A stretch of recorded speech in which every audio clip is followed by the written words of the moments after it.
자, 윤석열이 총선에서 패배를 하고 108석밖에 얻지를 못해서요, 국힘당이. 예. 그리고 한동훈과의 갈등이 그걸로 치달으니까 지지율이 22%로까지 빠졌습니다. 갤럽에서 조사한 연구가 빠졌죠. 대통령실은 갤럽하고 리얼미터 기준을 신뢰한다고 합니다. 그런데 갤럽에서 확 빠지니까 놀래서 부랴부랴 이재명 대표 영수회담을 제안했던 거죠. 2년 내내 안 만났던 사람이 갑자기 만나자라고 이제 제안을 한 겁니다. 그래서 이재명 대표도 평소에 10여 차례 이상 계속 만나자라고 허심탄회하게 얘기하자라고 얘기했던 차라서 만났는데 의제 조율이 잘 안 됐어요. 한 대여섯가지를 놓고 답을 달라, 특검법 포함해서 하니까 거기에 대한 아웃라인 어떤 기초적인 답을 안 내놨어요. 내놓지를 못합니다. 홍철호 정무수석이 답을 내놓지를 못하는 거예요. 오직 윤석열과 김건희만이 결정할 수가 있는 부분인데 답을 못 주니까 그냥 허심탄회하게 만나서 얘기하자. 아무 주제도 없이 그냥 대충 얘기하고 끝내자라는 투도 이제 나왔던 거죠. 이재명 대표가 계속 차일피일 기일만 자꾸 밀어주고 언론 플레이만 대통령실에서 계속 하니까 그럼 좋다, 할 얘기 다 하겠다라는 작심을 가지고 만나기로 전격 결심을 합니다. 그래서 만났죠. 자, 용산 대통령실로 갔는데 자, 이재명 대표를 맞이하는 것은 대통령 비서실장도 아니고 윤석열도 아니었어요. 홍철호 정무수석이 나와서 차문을 열어줍니다. 차까지 보통 통상적인 경우에는 비서실장이 오거나 대통령이 직접 와야 되는 거죠. 영수회담 아닙니까, 영수. 양측의 영수, 최고위급이 만나는 거예요. 그러면 적어도 그 정도의 예우를 갖춰야 되는데 마지못해서 우리 홍철호 정무수석을 보냅니다. 홍철호 정무수석을 배웅을 받고 건물 안으로 들어가니까 그때서야 이제 정진석 비서실장이 나옵니다. 다 이상한 거예요, 지금. 자, 윤석열 대통령은 건물 안 회담장 안에서 만납니다. 거기서 기다리고 있다가 약속하는 거예요, 그때서야. 그러니까 얼마만큼 윤석열이 이 회담을 대하는 자세가 별로였던 거죠. 만나는 게 달갑지 않았던 거죠. 마지못해서 언론에 떠밀려서 만나는 그런 모양새였던 겁니다. 자, 윤석열은 대충 언론에 보여주고 사진 몇 장 보여주고 내가 이렇게 야당과 이렇게 협치를 한다, 회담도 하고 대화도 한다라는 것을 보여주고 싶었던 거예요. 그 여론조사의 불리함, 여론조사의 하락을 멈추고 싶었던 거예요. 이재명 대표는 또 이것을 다 간파했죠. 그런데 특이하게도 윤석열 대통령이 날씨 얘기 이런 얘기만 하는 거야. 날씨 어쩌고 저쩌고. 모두 발언을 잘 안 합니다. 원래는 이제 윤석열 모두 발언하고 이재명 모두 발언하고 여기까지 촬영하기로 돼 있던 거거든요. 근데 이제 이게 윤석열이 안 하는 거야. 손님이 먼저 하락하면서 오늘은 허심탄회하게 이재명 대표 얘기를 듣겠다라고 합니다. 자, 이 찰나에 카메라, 윤석열이 그 말이 끝나자마자 대통령실 관계자들이 이제 카메라들, 방송국을 빼려고 합니다. 빼려고 하니까 이재명 대표가 그때 딱 멈춥니다. 카메라 치울 건 아니고, 나가지 말라는 얘기입니다. 딱 멈추고 나서, 호주머니 안주머니에서 원고지를 꺼냅니다. 꺼내서 거의 A4지로 10장 분량, 원고지로는 한 15장, 20장 분량의 것을 꺼내서 쪽쪽 하나하나 조목조목 12가지 항목에 대해서 조목조목 얘기를 하는 거예요. 얘기를 하니까 윤석열이가 얼굴이 사색이 됩니다. 때로는 사색이 됐다, 어떤 때는 끄떡끄떡하기도 했다가 그 희한한 표정을 짓는 거야. 근데 15분 동안 윤석열이 남의 얘기를 그렇게 들었던 적이 없잖아요. 아마 거의 최초일 겁니다, 대통령이 되고 나서. 지 얘기만 1시간 내내 하는 스타일이잖아요. 그런데 15분 동안 훈계를 듣는 그 모습도 국민들한테 비춰주는 것이 비춰져서 15분 내내 비쳤으니까 그것도 참 웃긴 장면이었습니다. 아주 그런 장면이었어요, 보니까. 자, 언론에는 이 장면이 생중계를 타고 다 중계가 됐습니다. 그래서 이재명 대표가 윤석열 대통령을 호통치는 그런 장면들이 적나라하게 처가 김건희 배우자와 배우자의 친척들, 배우자 일가의 비위 행위까지도 떨치고 가시라, 이런 얘기까지 했던 거잖아요. 최상병 특검을 포함해서 전 국민 민생회복지원금 포함해서 다 얘기를 했던 거예요. 자, 그 다음에 이제 비공개 회의에 들어가서 2시간 동안 회담을 하는데 윤석열이가 지 얘기만 계속 했다는 거예요. 보시게 되면 지 혼자만 자기 얘기했던 겁니다. 그러니까 이 자리에서는 윤 대통령의 답변이 화제가 됐다. 이 대표는 이재명 대표 얘기예요. 윤 대통령은 뭘 한마디 물으면 주제와 상관없는 얘기를 계속 꼬리에 꼬리를 무는 식으로 장황하게 말한다며 주제에 대한 답만 하면 되는데 본질은 피해가면서 장광설을 계속 하더라. 웃기죠? 또 계속 혼자만 얘기한다. 화법을 두고 내가 뭘 얘기하면 안 되는 이유만 계속 말했다. 양자회동에 배석했던 민주당의 진성준 정책위 의장도 대통령의 설명이 너무 길었다. 대통령이 아무것도 받아들이지 않았다라고 할 말만 하고 헤어지는 회담은 없는 이만 못하다. 이런 얘기를 했어요. 자, 충격적인 얘기는 또 이런 얘기도 했답니다. 윤 대통령이 언론 통제 방법을 잘 알고 있지만은 안 하는 것일 뿐이다. 지금 언론 통제 안 합니까? 너무 심하죠. 이거 표현의 자유가 없어요. 언론의 자유가 없고. 그는 자신이 유일임 방심위장 해촉을 윤 대통령에게 요구하자 윤 대통령이 언론을 쥐려면 그 방법을 잘 알고 있는데 그럴 생각이 전혀 없다고 답했다고 했다.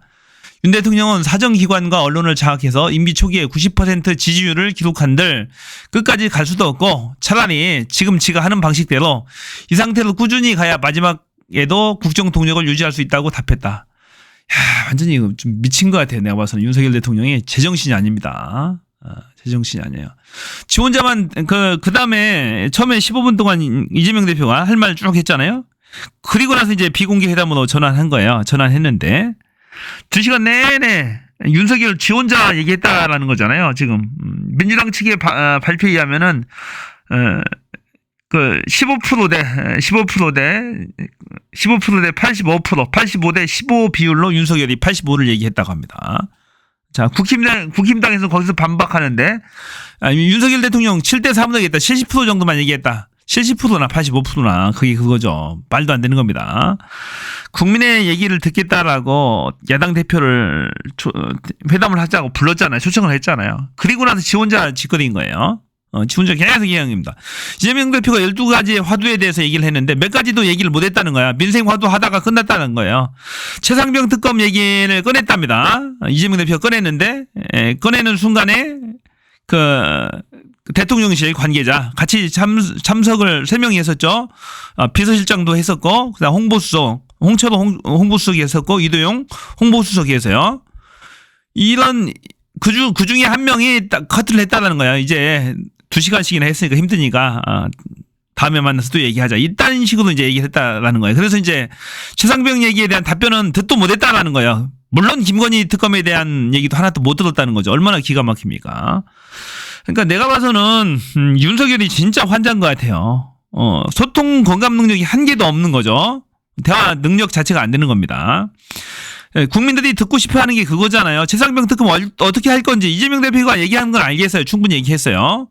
모두 받아내서 15분 동안 충분히 얘기했고, 자, 그 단독회담, 비공개 회담에서도 얘기를 이것저것 얘기하는데 자꾸 이재명 대표 대화라는 게 주고받아야 되는 거잖아요. 중간중간에 들어가서 얘기해야 되는데 그걸 자꾸 끊고서 못 들어오게 했다라는 거예요.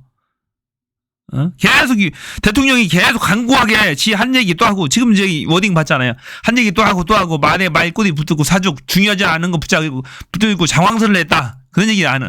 한 가지 물어보면 10가지를 얘기하는 거야. 꼬리를 물고 이런 식으로. 그동안의 소문이 다 사실이었던 거예요. 1시간 국무회의를 하면은 57분을 혼자 얘기한다고 하잖아요. 떠들고. 참 미쳤습니다. 이제 정신 나간 거예요. 이거 대한민국이 그러니까 망할 수밖에 없는 거지. 이건 윤석열이 인원하는 대한민국의 발전은 없는 거예요. 이런 상태에서는 대통령이 바뀌질 않습니다. 대통령이 할 말이냐고요. 제가 이 보세요. 언론 통제 방법을 잘 알고 있지만은 안 하는 것일 뿐. 충격적이에요. 언론 통제를 안 한답니다.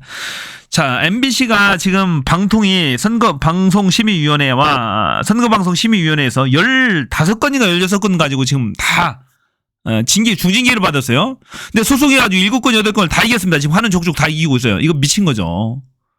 김건희 얘기 23억 얘기, 김건희 여사라고 안 했다고 징계 때리고, 그 도이치모터스 주가 조작이 23억 이익 봤다고 그 보도를 했다고 해서 또 징계 때리고, MBC도 스트레이트도 어저께 보니까는 또 선거방송 심의에서 또 중징계 맞았더라고요. 그런데 소송 들어가면 다 깨져요. 방송통신심의위원회하고 선거방송심의위원회 다 깨집니다. 이거 심각한 거죠. 이거 때려쳐야 됩니다. 정부의 자격이 없어요. 정부를 구성할 자격이. 미친 정부입니다. 이건. 독재입니다. 언론 독재. 검찰 독재고. 이런 나라가 세상에 어디 있어요. 이렇게 후진 국가가 어디냐고요. 그러면서 한다는 빤빤한 얘기가 지는 언론을 쥐려면 그 방법을 잘 알고 있는데 그럴 생각이 전혀 없대. 유일임이 잘라야 되죠. 당연히. 유일임이 자르지 않으면은 자 방송통신심의위원장을 대신 자르면 됩니다. 방송통신심의위원회에 방통위를 자르면 되는 거야. 방통위 위원장을 자르면 되는 거. 방통위가 방송통신심의위원회도 관리를 해야 되죠. 민간기구라고 하지만은 실질적으로 언론에 관한 정책에 지대한 영향을 미치고 있는데 그렇게 해야 되는 거죠. 그게 안 되면은 저기를 잘라야 되는 거죠. 문화체육부 장관을 잘라야 되는 거죠. 거기를 탄핵을 하든지. 그래서 책임을 물어야 됩니다. 끝까지. 상급 기관을 치면 되는 거예요. 상급 기관을. 지금 유인촌이 지금 문화부 장관 하고 있잖아. 유인촌이 잘라야 되는 거지. 그리고 나서 한다는 얘기가 이거 뭐 야당 대표하고 회담하니까 할만하네 하면서 거짓거리 하고 있어요. 다음에 또 만납시다. 정신 나간 짓거리 하는 거죠. 내가 봐서는 이건 뭐 제정신이 아니에요. 정상인이 아니라고. 이재명 대표 15분 동안에 윤석열이 집중해서 들었다라고 저는 생각하지 않아요. 중간중간 들었겠죠. 싫은 얘기, 와이프 얘기, 가족 얘기, 뭐 최상병 특검 얘기, 싫은 얘기 중간중간 들었는데 처음 한 30초나 1분 정도 집중했겠죠. 나머지는 집중력이 떨어져가지고 헬롱헬롱 하는 거지. 왜냐하면은 끄떡끄떡 하는 것만 보면 알 수 있어요. 이재명 대표가 15분 동안 얘기했는데 끄떡끄떡 형식적으로 하는 거야. 썩소를 치면서. 썩은 미소 비슷하게. 달갑지 않은 미소를 치면서. 이 집중력이 상당히 떨어져 있습니다. 이게 알코올 중독, 제가 봐서는 알코올 중독이라고 판단되는데, 보이는데, 알코올을 좋아하는 사람들은 이게 기억력이 떨어집니다. 떨어지고, 판단 능력도 떨어지고, 집중력도 현저히 떨어지죠. 하기 때문에 제대로 집중해서 15분 동안 들었을 거라고 생각하지 않아요. 지 혼자 얘기할 때 지가 흥에 취해서 15분, 2시간 내내 떠드는 거야. 말에 말꼬리를 붙들고 계속 말을 놓지 않기 위해서. 야당 대표의 야당 측의 공세에 여러 불편한 현안에 대해서 답변을 피하기 위해서 중요하지 않은 주제에 대해서 계속 말꼬리 자꾸 늘어지면서 피해갔던 것이죠. 그리고 나서 최상병 특검 얘기를 이재명 대표가 말을 꺼내자마자 같이 함께 참석했던 참모 중에 한 명이 이제 그만합시다 그랬답니다. 이제 2시간씩 원래 1시간만 하기로 했는데 시간이 오버돼서 2시간 됐으니까 그만합시다. 이게 여야 영수회담입니까 이게? 안 한 만도 못한 거지. 성과는 있어요. 이재명 대표가 전 국민을 상대로 해서 윤석열의 실정에 대해서 15분 동안 얘기를 했잖아요. 거기에 대해서 국민들이 이미 심판했던 부분들에 대해서 정확하게 얘기를 했잖아요. 그런 부분은 이제 성과인 거죠. 하지만 제가 봐서는 윤석열은 제정신이 아니다라는 겁니다. 이건 대통령의 모습, 지도자의 모습이 아니에요. 폭망하는 길로 가고 있는 거죠. 제가 봐서는 이제 지지율 계속 빠질 거예요. 윤석열 지금 국민의 요구를 한 개도 들어주지 않았습니다. 지지율이 빠질 수밖에 없습니다. 빠질 수밖에. 왜냐하면은 한동훈과의 갈등이 상당히 크고 돌아올 수 없는 강을 건넜고 계속 얘기하잖아요. 국힘당의 지지층의 반수 이상은 한동훈을 지지합니다. 어저께 보니까 거의 뭐 74% 5% 이렇게 나왔나요? 여론조사 꼴찌에서 나온 거 보니까 그 정도 국힘 내에서의 확고한 지지율을 가지고 있어요. 그런데 윤석열과 한동훈은 완전히 어떤 사람은 약속 대련이다 이런 표현도 쓰지만 그렇지 않아요. 완전히 돌아섰습니다. 왼수가 됐어요. 왼수가. 저도 윤석열은 한동훈 절대 출마하지 말라 하고 너 출마하면 가만두지 않겠다. 가족들 알렉스 한도 다 뒤져서 다시 조사하겠다는 투로 지금 경찰에서 지금 뒤지고 있죠. 국가심의위원회 수사심의위원회에 다시 안건을 다시 올렸어요. 무혐의 처리됐던 걸. 그것은 손을 한번 봐주겠다라는 거죠. 너 전당대회 나오고 한 2달 있으면 이제 국힘에서 전당대회 한다고 합니다. 전당대회 나오면 한동훈이 된다고 돼요. 지금 거의 100% 된다고 하는데 윤석열이 방해 공작이 하겠죠. 하려고 지금 맘먹고 있습니다. 맘먹고 있는데 나오면 네 딸도 수사하고 여러 가지 압박을 할 거다.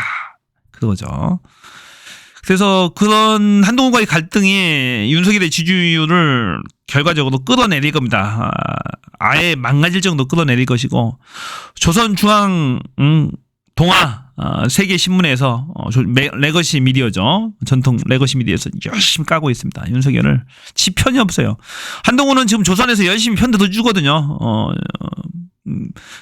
중앙 동아도 한 번씩 편 들어주고. 그런데 윤석열은 완전히 모든 신문에서 지금 다 뒤돌아섰어요. 보면은. 자, 주필들이 쓰는 논조를 보면 알 수가 있어요. 윤석열에 대한 태도를. 폭망한 정권으로 지금 거의 다 묘사를 하고 있는 것 같습니다. 그래서 윤석열을 지지하는 세력은 기존 레거시 미디어도 지금 등을 돌렸고, 한동훈도 등을 돌렸고, 그런 상태입니다. 지금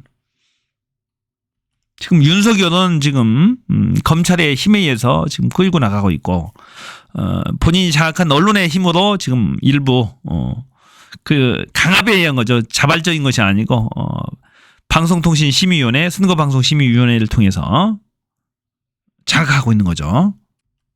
그래서 윤석열 정부가 굉장히 질이 안 좋은 정부입니다. 이 검찰 권력을 요소 정부 부처에 다 꽂아놓고, 특히 방통위까지도 지금 그 검사 갖다 꽂아놓은 거잖아요. 지 선배인지 후배인지 갖다 꽂아놓고 그러고 다 통제를 하고 있는 겁니다. 검찰 특수부 검사들을 전면에 배치해서 통제하는 그런 아주 질 나쁜 형태의 감시정부, 사법통제국가, 이런 국가도 전락됐어요. 그래서 궁극적으로는 이 검찰 개혁을 해야 됩니다. 노무현 대통령도 검찰 권력에서 피해에서 사망을 하신 거죠. 돌아가신 거죠. 자살을 거의 강요당했던 거죠. 죽을 수밖에 없는 입장에서 본인이 그런 선택을 했던 것이고, 김대중 대통령도 이 사법통제, 검찰 권력의 위험성을 견제를 이미 알고 있었고 견제를 하려고 했었던 것이죠. 그런 것들이 문재인 정부에서 검찰 개혁을 처음에 추진하려고 하다가 처음에 검찰 권력과 손잡고 또 박근혜를 치는데 또 중대한 여러 검찰을 이용합니다. 특수부 검사들을 이용해먹고 나서 치려고 되는데, 이게 이제 윤석열한테 되치기 당해가지고 꼼짝없이 엮여가지고 지금 대통령 자리까지 가게 해준 거예요. 이 검찰 권력을. 그러고 보면 나는 이 문재인 대통령이 대국민 사과를 한번 해야 된다고 봐요. 그냥 윤석열 정부 못한다고 하지 말고 진실되게 양심 고백하는 거야. 나도 윤석열한테 당했다, 뭐 이렇게 하든지, 내가 윤석열을 속았다, 잘못 봤다라고 하든지 정확한 입장 표명이 있어야 되는 거죠. 문재인 대통령도 그냥 꿀먹은 벙어리처럼 그냥 뭐 책만 팔고 있어서 될 문제가 아니에요.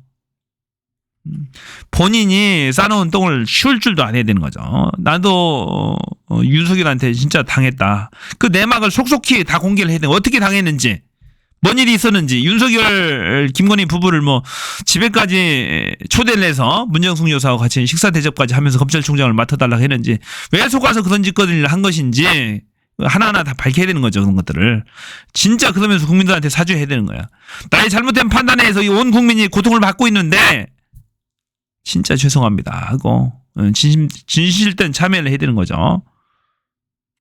자, 문재인 대통령의 인품에 대해서는 뭐 긍정적인 평가를 하지만 그런 부분들, 사람을 잘못 본 부분도 있잖아요.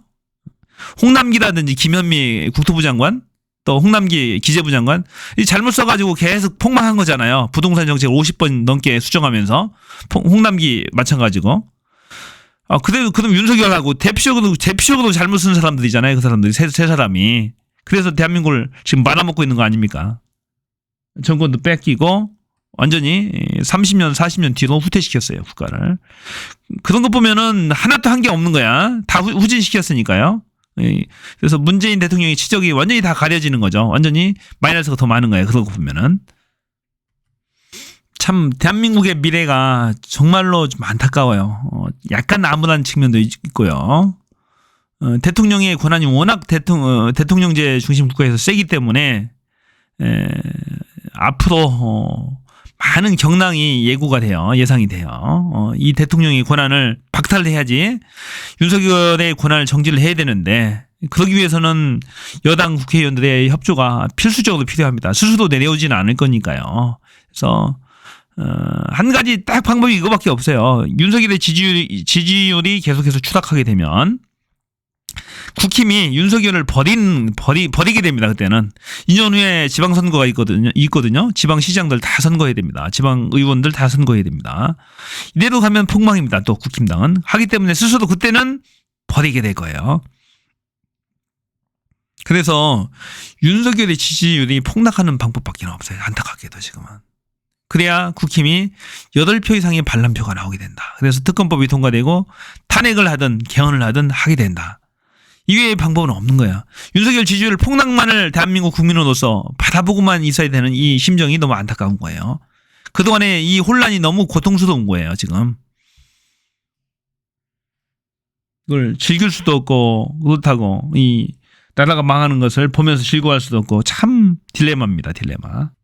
자, 여야 영수회담을 바라보는 여러분의 생각은 어떠신지, 윤석열이 앞으로 변할 것이라고 생각하는지, 또 이런 영수회담은 계속될 것으로 보는지, 계속하는 것이 바람직한지, 윤석열의 미래에 대해서 어떻게 생각하는지 본 영상을 시청하신 소감을 댓글로 한번 활발하게 토론해 주시기 바랍니다. 많은 국민들께서 본 영상을 보시고 많이 공유도 많이 해주세요.